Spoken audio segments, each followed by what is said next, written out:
In this video, I'm going to explain how you can forgive anyone using wisdom, compassion, and understanding. I want you to begin by thinking back to a time when someone hurt you. Maybe it's someone who you've never gotten along with, someone who's always been difficult with you. Now think back to a moment when they said or did something that really hurt you. Can you see that this person who hurt you would have been operating from a very low level of consciousness?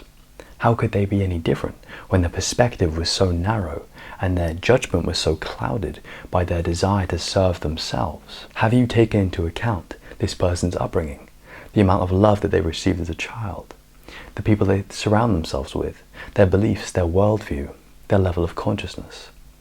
When we take all of these things into account, it makes a lot of sense why they act like they do. This shift in our minds that we're making is to place the attention on them. It's key to ask what they were actually looking for, what they were trying to get out of that situation. And it's much deeper than you think.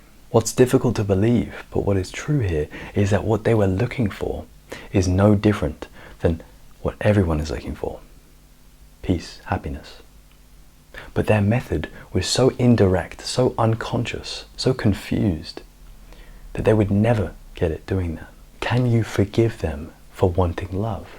Can you forgive them for wanting the ultimate desire which everyone shares, which is the desire for peace and happiness? Or love, not romantic love, but absolute love, unconditional love. So you don't need to be angry at them anymore, because you feel sorry for them. You have compassion for them. Can you see that if you were in their shoes and you had their mind, that you would be no different?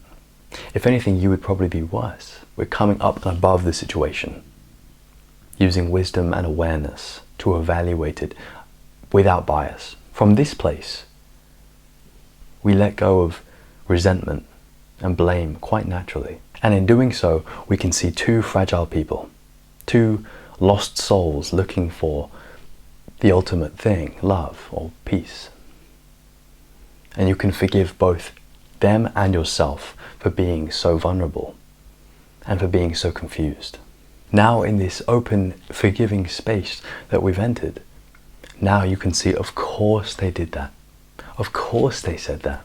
And from this space, it is so clear that all of these things, blaming, fear, insecurity, judgment, all of these come from a very low level of consciousness. It's also so clear that love and compassion and understanding come from a much higher place. And this is where we want to be. In doing this work, we're becoming more mature, we're becoming more emotionally intelligent, and we're becoming more self-aware. In doing this, you're fundamentally growing as a human being. You're raising your consciousness, and you're going to have now a much more fulfilling life.